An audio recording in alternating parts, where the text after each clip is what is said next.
Welcome to Electric Evolution with Liz Allan. This podcast is about the journey to a more sustainable future in order for us to be able to do our bit to achieve net zero. I'll be discussing a variety of topics with experts in their field in order to educate and increase our knowledge of clean energy, electric vehicles and the electric vehicle infrastructure. So whether you're an individual wanting to make a difference at home, a small business or a corporate, this podcast is just for you.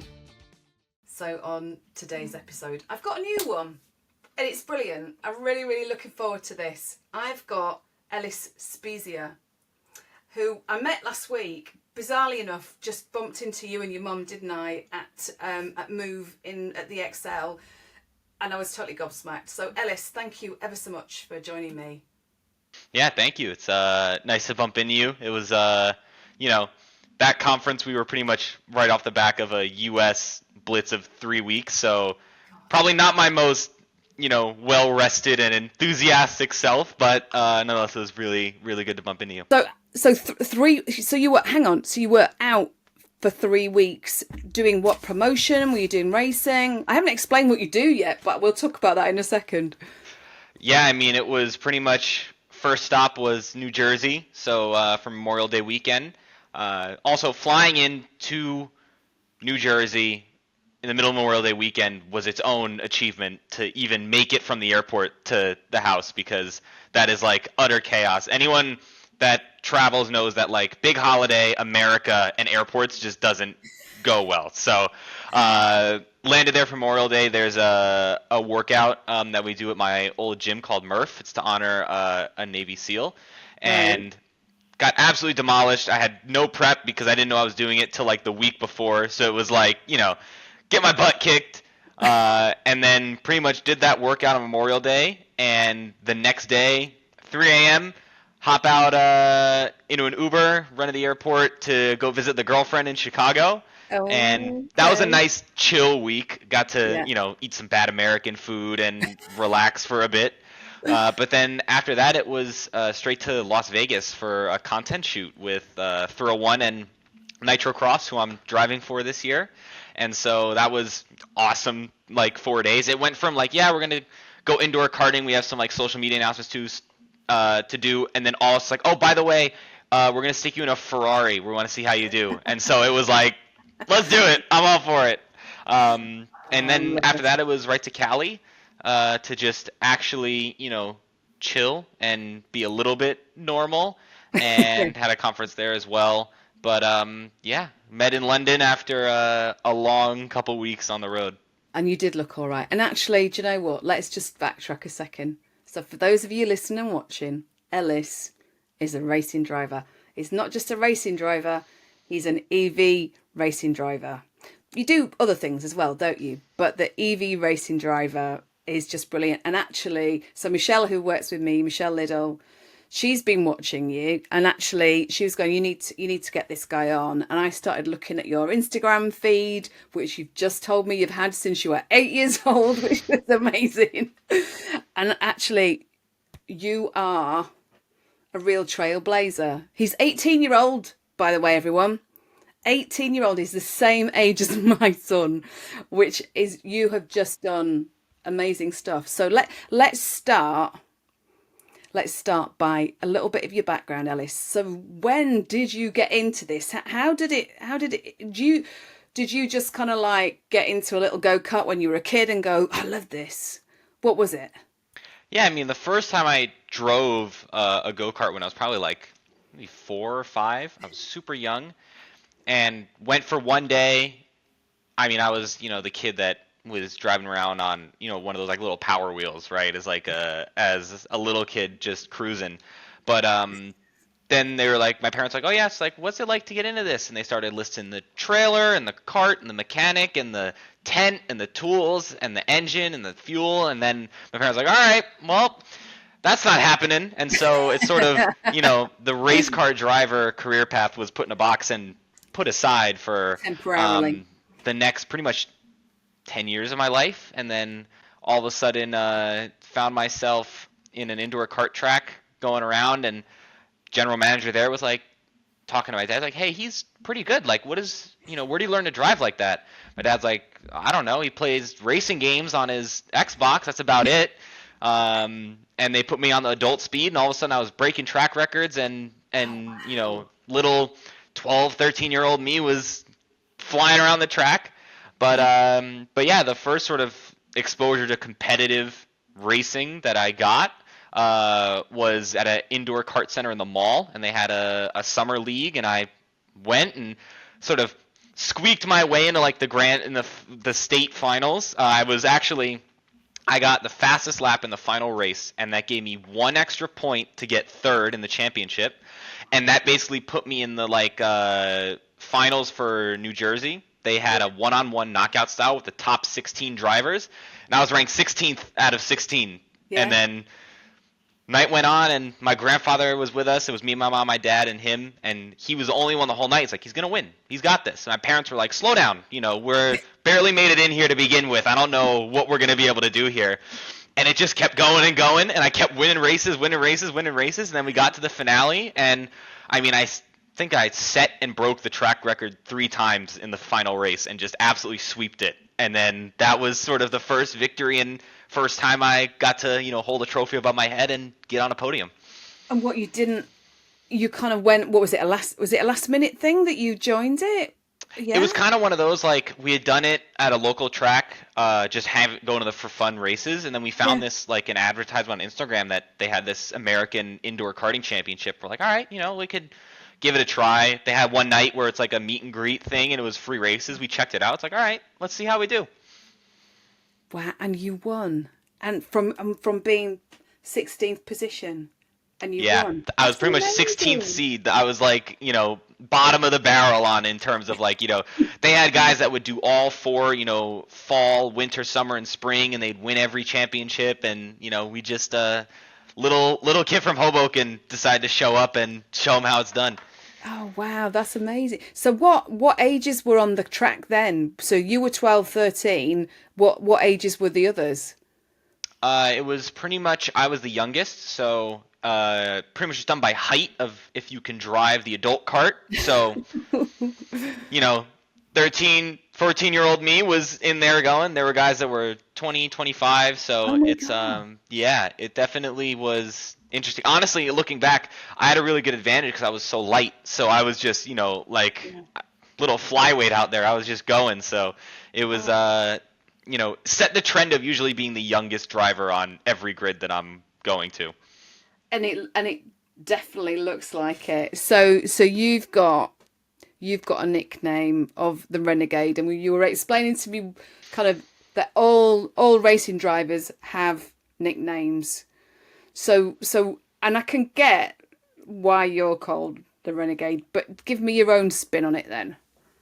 Yeah, so it was actually from a good friend of ours and a commentator, Alex Goldschmidt, back in my karting days. The first weekend that we met him was actually during, I think it was pretty much the European Championship with Rotax, and so I was a very green and non-race ready kid that was, bumbling around in the midfield trying to sort myself out.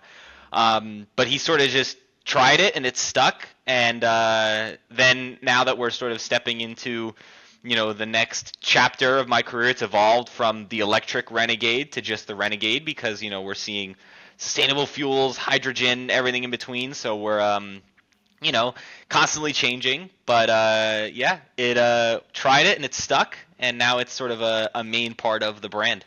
And it definitely just says what you do on the tin, doesn't it, really? So going from karting to what you're doing now, so how many different iteration vehicles did you actually go through, and how many are you driving now? Are you kind of driving everything? Or, so where did you move, how did you move forward from the karting? Yeah, I mean, it's sort of, the quick timeline is the rental go-karts, that was in about 2018 to 2019. And then in 2019 to 2020, that was competitive electric karting. So it was done by Rotax, outdoor carts that go 80 miles an hour. They're complete purpose-built race machines. Wow. And that was in a national German championship. And then sort of in a perfect storm that as I got better, Rotax the next year decided to bring those karts to the European and World Championship. So we just sort of stay in the same go-kart, just on bigger weekends, better drivers, different tracks. And then in 2022, that was my first time driving race cars. So I drove in a Ford Fiesta Sprint Cup. So, little hatchback Fiesta, take the interior out, put some nice racing tires on it, a little bit of suspension, good to go. And that sort of carried me through. And that still to this day was one of the best decisions of my whole career, was to jump in that, because everyone goes to Formula 4 trying to get to F1, and we were like, no, let's get in a tin can that people are going to drive into you and push you around and really toughen you up. So after that, we drove an electric Mini Cooper in Sweden with Next Gen, and really, really solid season. I think, they didn't want an American to win that championship. Next Gen as an organization was great. It was, just some interesting calls out of everyone's control that, sort of swayed that title a little bit.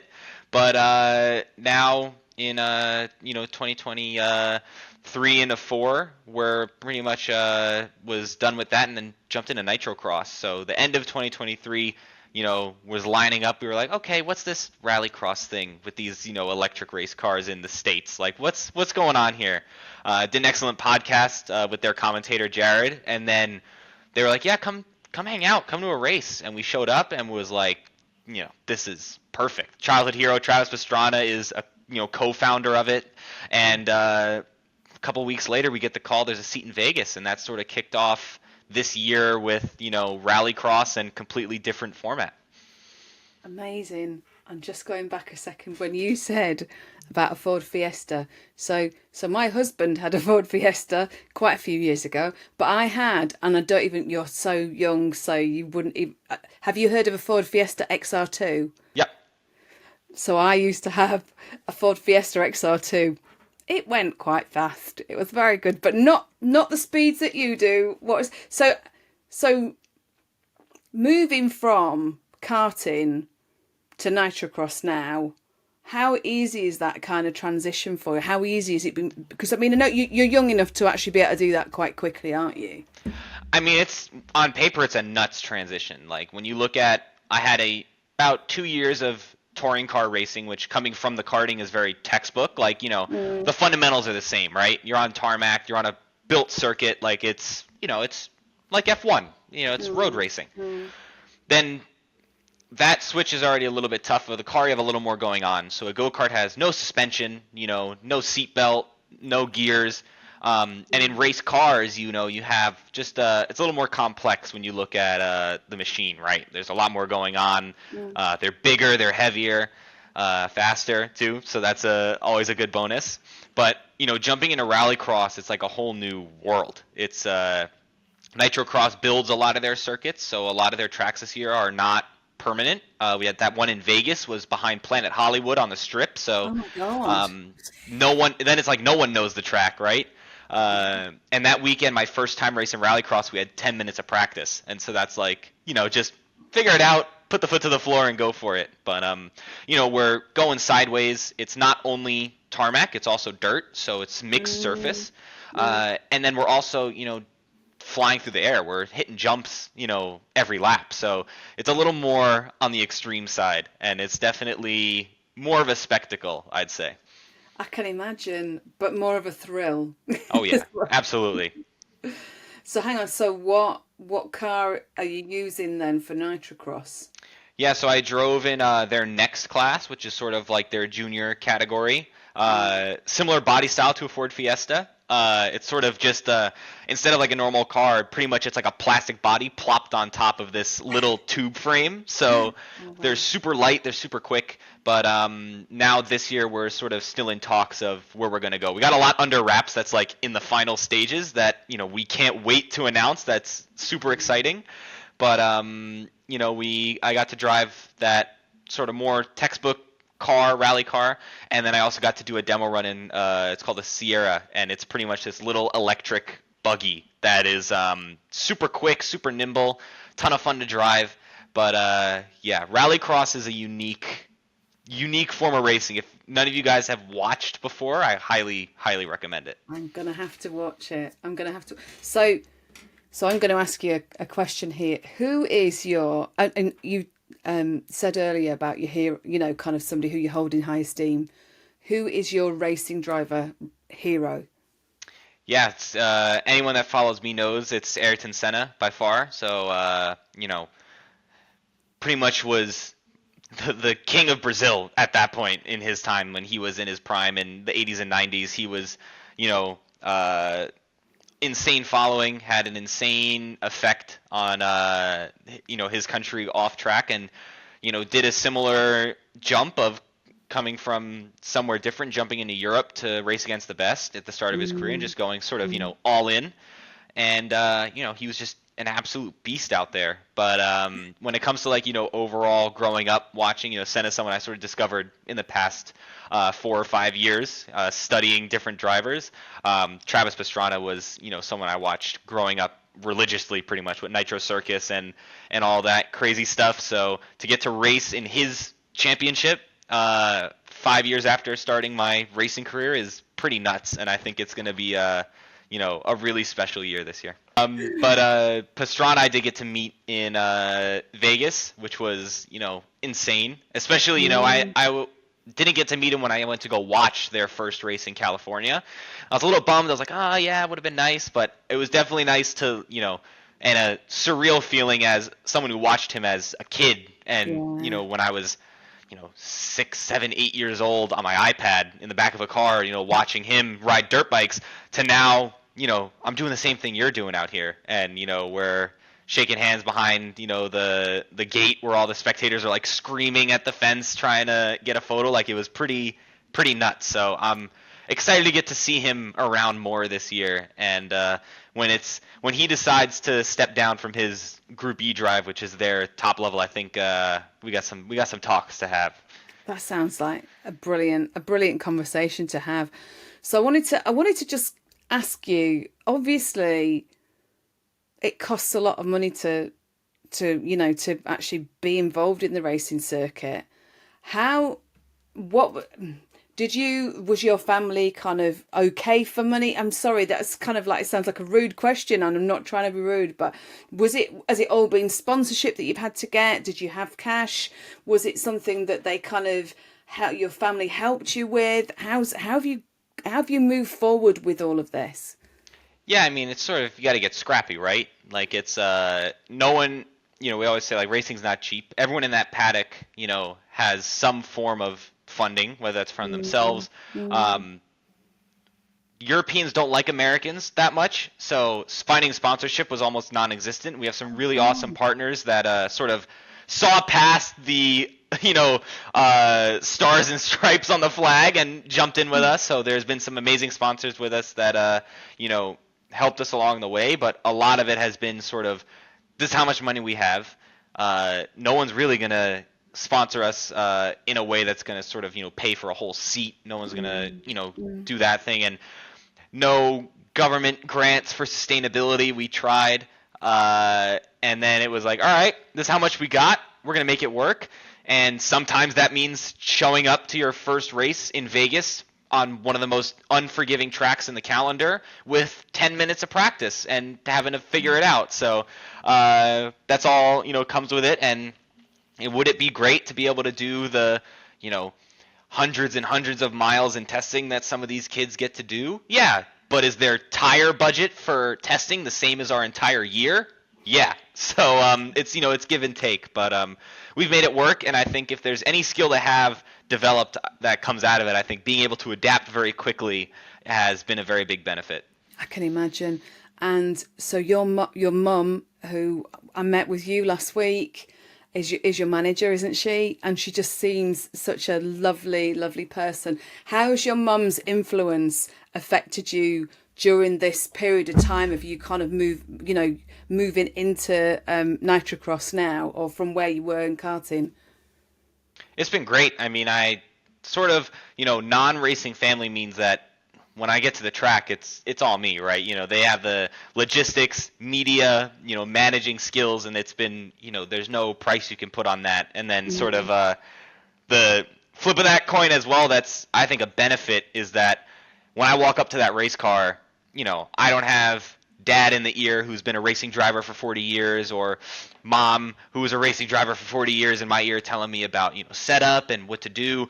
I just got to go and do my thing. So I think it definitely helps of having not a disconnect, but a sort of, we all have our roles, and we don't, I'm not telling my mom how to, manage me or, book these conferences, because if I had to get where I had to go, I'd be sleeping in the race car. So it's very nice to everyone sort of has a specialty, and we all work really well together, and to not have too many conflicting ideas from, a lot of times the parents are biased, right? They think their kid is the next best thing. Yeah. So it's very easy to get those conflicting messages of, you're doing great out there, and, the mechanics are wrong, versus, the mechanics saying, well, you're driving like an idiot, you need to get it together. So my dad actually takes pride that he doesn't know anything about it, because all the racing dads assume that he does, and so they ask him about what I'm doing, and he just makes stuff up on the spot. So anyone watching this that got advice from my dad about driving, you got the sort of, I'm going to sound like I know what I'm talking about version, but it works well. Hey, he's obviously got the gift of the gab, as we call it over here. That's brilliant if he can get away with it. So is that what happens normally? Do you normally come from a racing family? Are all the rest of them, they're all from racing families, and they're just generational kind of moving? Yeah, they've been in go-kart since they were, 4 or 5 years old. So like when I stepped in that go-kart, that's their first time. They're in that for another 10 years, before they step in a race car. So we sort of like, yeah, we'll do 2 years of karting and then hop in a race car and we'll figure it out. Oh, I love that. I love the fact that you went back. It was off the seat of your pants and kind of moving forward that way. That's fantastic.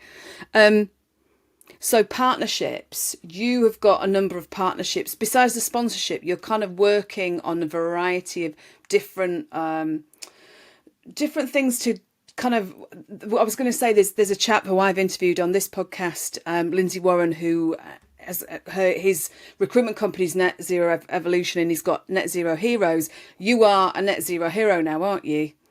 Yeah, it's we're sort of like finding the people like that are willing to sort of jump in and see the value, and so it's been really, really good to find someone like that who wants to leverage what we've built up for the past 5 years, and so it's super exciting.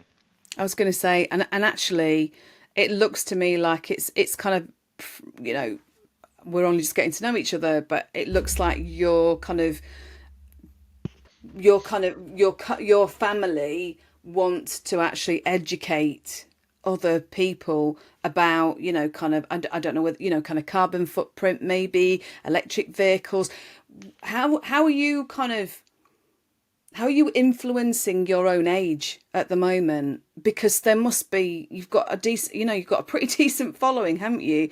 How are they all about your age? What kind of conversations do you have with people your age about what you're doing? Yeah, I think we're finding the ones that are letting them find the interest on their own, right? We're not trying to sort of push, especially with sustainability. It's very easy to sort of numb people's brains, right? And I mean, you have a son, teenagers don't like to be told what to do, let alone what to think. So exactly we take a very passive approach to sort of education and that side of, we're using the exciting race cars to use that as a vehicle to give them the info that they need. But I'm working a lot in the Metaverse. I'm actually like knee deep in Roblox world right now, trying to, build a game in 2 months that we're gonna try and get out at some point. So it's gonna be something that we're gonna use to bring our community together. And I think you've seen some of our Instagram stories. I was in the airport, headphones on, just trying to building models and assets as fast as I can. Like it's something we decided now, pretty much in the past week, that we need to go full push on, because we're seeing a lot of benefits to being in an interactive space like Roblox, to use to not only bring people into a space and use those as engagement metrics, but also just to build more of a community. That's brilliant. So hang on. So are you looking at, is it all your age that are joining the Metaverse? So hang on. Because when I was playing Roblox with my son when he was a bit younger, it was not I didn't think it was in the metaverse then. So actually, is Roblox now is it a metaverse game?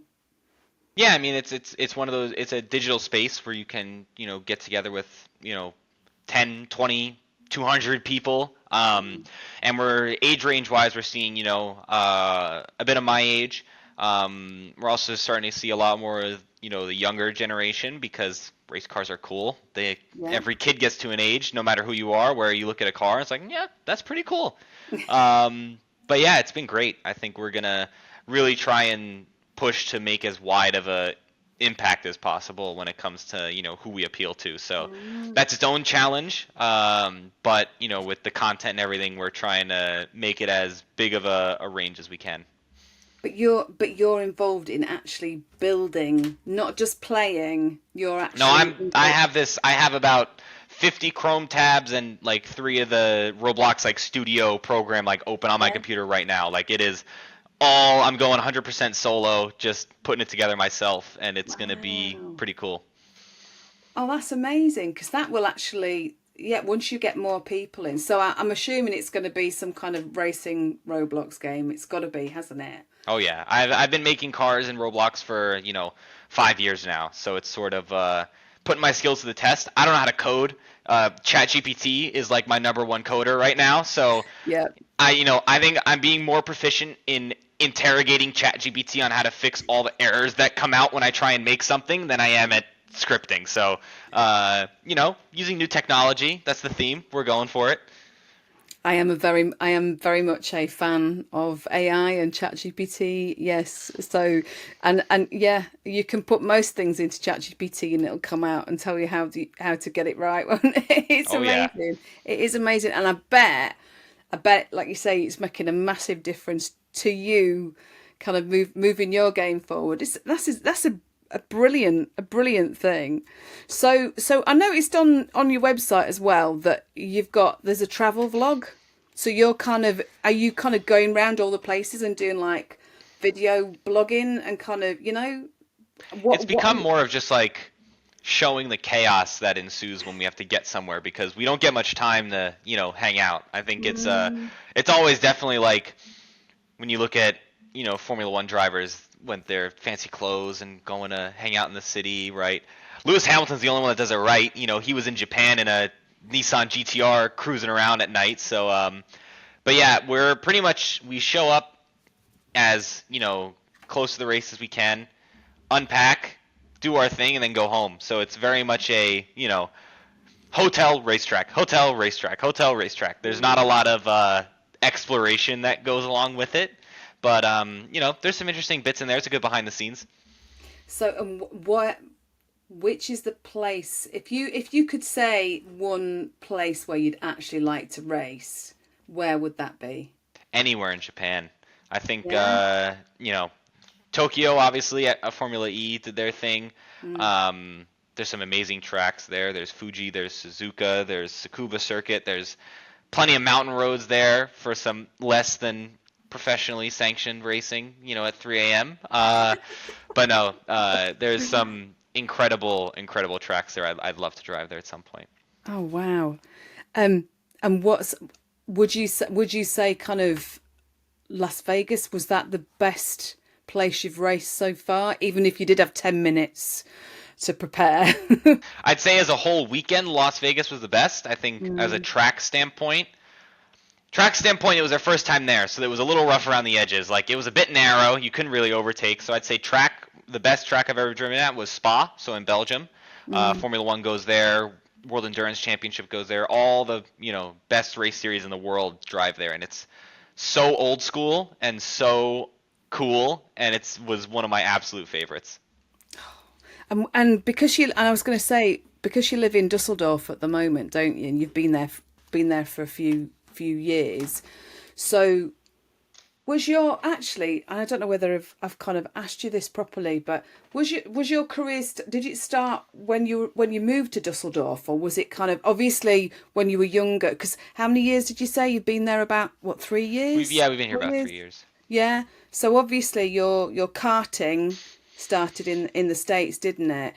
Why specifically? Was Dusseldorf a family thing, or was that because you wanted to get into Europe? pretty much because I was racing in Germany for that first year. It made Yeah. getting our visa super easy because I could get a Right. professional athlete visa, and that lasts for a few years. And very good lawyer that was very very good at getting us in. And then it just stuck. We're super central to everything. Dusseldorf is a nice airport. It's a good place to live, but it's time to get home. It's time to get back to America. We need some, we need to have people that are happy for me to be there rather than trying to fight with, Aw. the very interesting nationalism in motorsport over here. Is it that bad? Oh, Is it? yeah. Is it? I felt like I almost at one point felt like the Swedish government was trying to take away my championship in 2023. Like it was, there was. It's very interesting.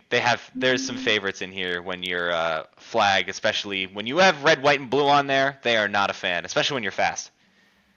Right. And do you feel that because you're the age you are, that you kind of, it's not you're not at a disadvantage because of your age, but do you feel that you're at a disadvantage because that's you're the youngest in the field, as it were?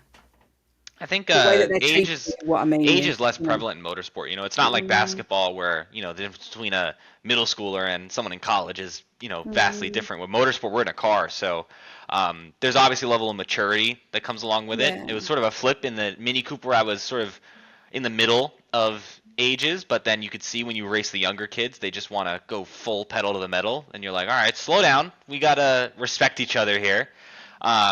But yeah, I think in racing it just comes down to a maturity thing, and Mm, when you're fast, no one likes you at all. No one's gonna be your friend because they want to beat you. yeah, especially like you say, especially when you're faster than they are and they're older than you are. That's what I mean when I was saying about, Yeah. kind of when I probably said it the wrong way, but when I say about a disadvantage, I mean in a way that people are treating you because you're younger. Maybe they're treating you a little bit different.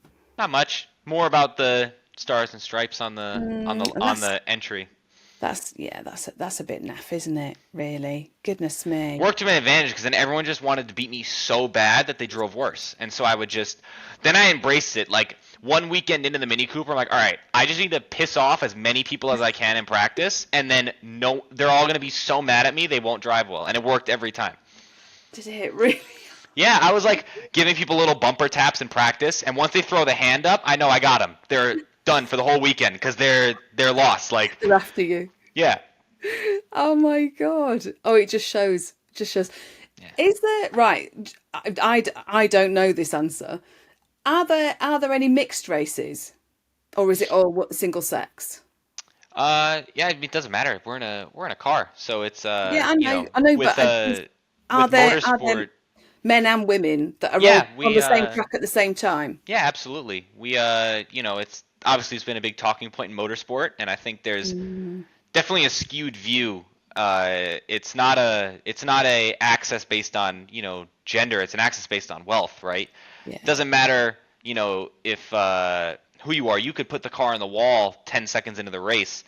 If you show up with a checkbook more than the other person in line, they're going to let you drive. So I think there's been a lot of press about the issues with motorsport, and Mm, everyone covers up the fact that there are kids spending almost $1 million a year to drive in Formula 4, which is meant to be the affordable stepping stone. oh my God. So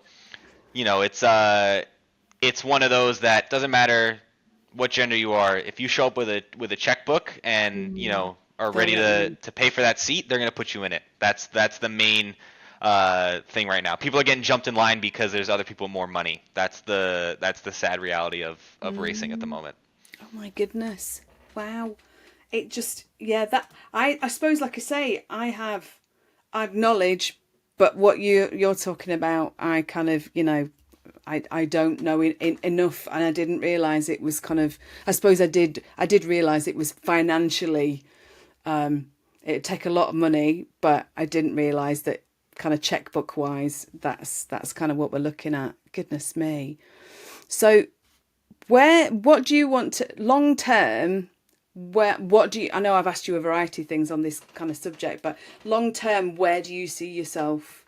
Kind of, where would you like to see yourself? Yeah, I think we see a lot of promise with Nitro Cross in the States and sort of becoming, everyone can aim for championships. You can aim for world championships. You can aim for driving for a certain team. But for me, I think it's just to be able to make this sustainable and make it a business that is, going to be self-sustaining, that the racing is bringing in money so that we could do more racing. And that's not through championship winnings because those are, very few.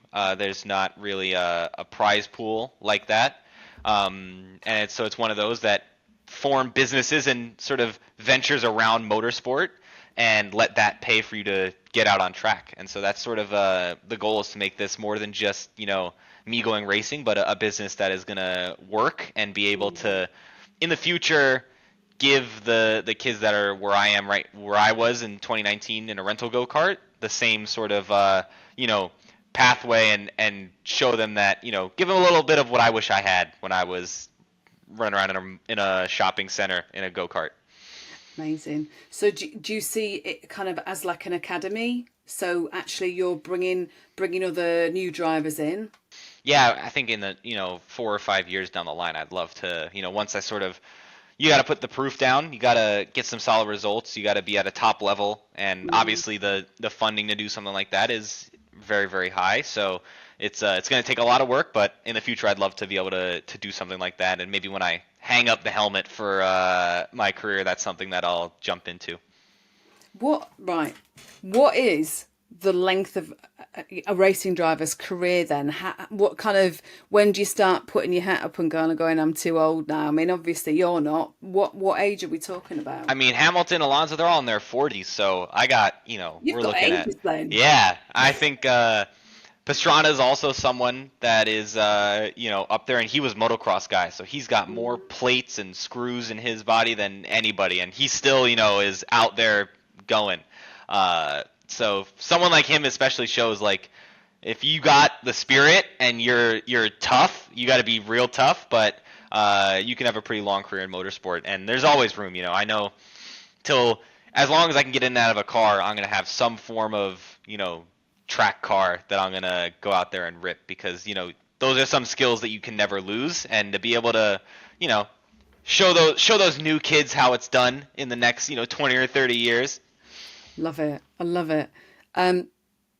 Do you drive a normal car the same way as you do a racing car? Do you sometimes I don't have forget? a license yet. Do I you have a learner's not? permit. I'm Oh. taking my like practical exam in the States sort of next visit, but I have my learner's permit, so I've driven on the road, and Yeah. my dad's the only one that likes driving with me because he gets it. He sort of gets the brain and lets me sort of, it's one of those, like, not speeding, but a couple lane changes here and there, move around a little bit. It's good. It's really good. I've just said to Michelle earlier on, because her and her husband have just got an MG4, so an electric MG4, and her husband is ex-military, so he's kind of done defensive driving and the lot, and he's still driving the car like he stole it. You know? So that's what I was kind of thinking. But yes, I suppose you need to keep to the speed limits when you're taking your test next month then. Oh yeah, absolutely. Oh my goodness. Well, it's not as if you really need a lot of kind of practice, do you? Other than the highway code and all that kind of malarkey. Yeah. Honestly, I think it helps. Like, I see everything in slow-mo, so sometimes that's like a benefit. Someone comes out of, lane with no indicator, or, it's happened before. My karting coach, he had an accident in front of him on the highway, and, just, yep, left, right, look in the mirror, we're fine. It's a good skill to have to be able to drive, because, there's every now and then you need to use a little bit of the racing driver skills in there.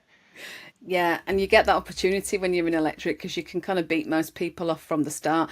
I shouldn't be saying that to you, should I? But that's the joy of electric vehicles, whether they're normal vehicles, or whether they are racing cars.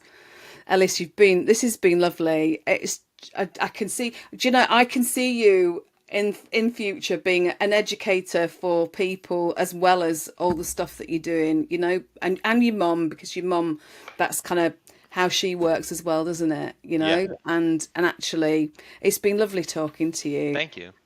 I really, really want to see. I'm now going to be watching all of it, and I will be talking to my friends about it as well. So thank you for joining me. Thank you. Appreciate it. Good luck passing your test next month. Thank you. Which is hilarious. That's cracked me up. But yeah, thank you ever so much for joining, and Appreciate it. And to everybody else, thank you for watching and listening, and I will see you next time. Bye. Thanks for watching this episode of Electric Evolution. If you enjoyed it, please don't forget to hit the like and subscribe buttons to stay connected with us. And if you're inspired by our journey towards a sustainable future and want to support our mission on a monthly basis, please check out our Patreon page at patreon.com/Electric Evolution Podcast. Your support really helps us to bring the latest insights and discussions in the world of clean energy, electric vehicles, electric vehicle charging and sustainability to you. If a regular subscription isn't what you're looking for, you can always consider buying us a coffee. Just head over to www.buymeacoffee.com/Electric Evolution Podcast. Every cup helps us to keep the electric evolution moving forwards. And if you're curious about our work in the EV infrastructure sector at Full Circle Continuous Improvement, why not visit us at www.fullcircleci.co.uk to find out more. And if you want to send me a message, you can always email me on liz@fullcircleci.co.uk. And finally, please don't forget to share this podcast if it sparked your interest. And let's keep spreading the word about all of these topics that we're covering. So, until next time, see you soon. Bye!